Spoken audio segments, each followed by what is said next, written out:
BNP মহাসচিব মির্জা ফখরুল ইসলাম আলমগীরের অভিযোগ, কোটা সংস্কার আন্দোলন থেকে জনদৃষ্টি সরাতে জামায়াত নিষিদ্ধের বিষয়টি সামনে এনেছে ক্ষমতাসীনরা। অবিলম্বে কারফিউ প্রত্যাহার করে রাজনৈতিক সমাধানের পথে হাঁটতে সরকারের প্রতি আহ্বান জানান বিএনপি মহাসচিব। রিপোর্ট করেছেন সিকান্দার রেমান। বিএনপি চেয়ারপারসন বেগম খালেদা জিয়ার গুলশান কার্যালয়ে সংবাদ সম্মেলনে দলের মহাসচিব মির্জা ফখরুল ইসলাম আলমগীর অভিযোগ করেন, সারা দেশে নির্মমভাবে বিরোধী মত দমন করা হচ্ছে, সভা সমাবেশ নিষিদ্ধ করে মানুষের মুখ বন্ধ করা হচ্ছে। শোচনীয় পরিণতির ভয়ে প্রশাসন ও আইন শৃঙ্খলা বাহিনীকে অপব্যবহার করা হচ্ছে বলেও অভিযোগ করেন বিএনপি মহাসচিব। আমাদের যে সমস্ত ছাত্র ভাইরা শহীদ হয়েছেন, তাদের বাড়িতে তাদের কোনো আত্মীয় স্বজন এখন কেউ খেতে পারছে না, কারণ তাদের সামনে, চোখের সামনে তাদের ছেলে চলে গেছে, তাদের ভবিষ্যৎ চলে গেছে, তার চেয়ে সবচেয়ে প্রিয় যে জিনিসটি সেটা চলে গেছে। আপনি বলেন, 2-4 বছরের বাচ্চাটা, 6 বছরের বাচ্চাটা কি, হোয়াট ইজ দ্য অ্যান্সার? রাষ্ট্রের কি উত্তর? রাষ্ট্রের জবাবটা কি? কেন তার প্রাণ গেল? কি অ্যান্সার দেবে সে?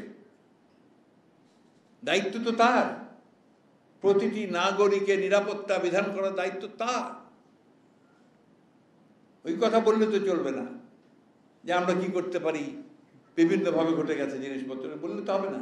You have created this situation, এ দায় তোমার, এ দায় তাদের দায় অবশ্যই তাদেরকে নিতে হবে।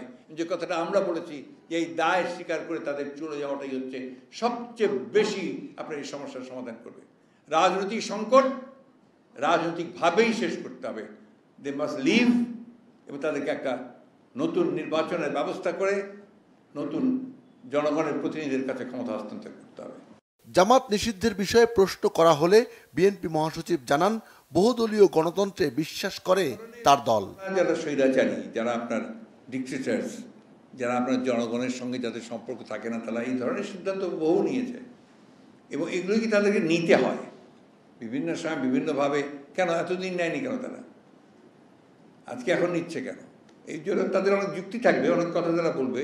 আমরা যেই কথাগুলো বলছি এই জন্য তারা আবার অনেক কথা বলবে, তাতে আমাদের কিছু যায় আসে না। আমরা খুব পরিষ্কার করে বলি যে আমাদের বক্তব্যে আমরা খুব পরিষ্কার, আমরা বিশ্বাস করি আপনার বহুদলীয় গণতন্ত্রে, আমরা বিশ্বাস করি যে যারা যারা এখানে রাজনীতি করে তাদের অধিকার আছে রাজনীতি করার। এখন জনগণের দায়িত্ব হচ্ছে সেটা যে কার রাজনীতি সে গ্রহণ করবে, কার রাজনীতি সে গ্রহণ করবে না। শিক্ষার্থীদের শান্তিপূর্ণ বিক্ষোভে হামলা, দমন নির্যাতনের পুরো দায় সরকারকে দিচ্ছে বিএনপি। অবিলম্বে গ্রেফতারকৃতদের নিঃশর্ত মুক্তির জোর দাবি জানান বিএনপি মহাসচিব। দেশকে রক্ষার জন্য তাদেরকে বেরিয়ে আসতে হবে। সিকান্দার রেমান, বাংলা ভিশন, ঢাকা।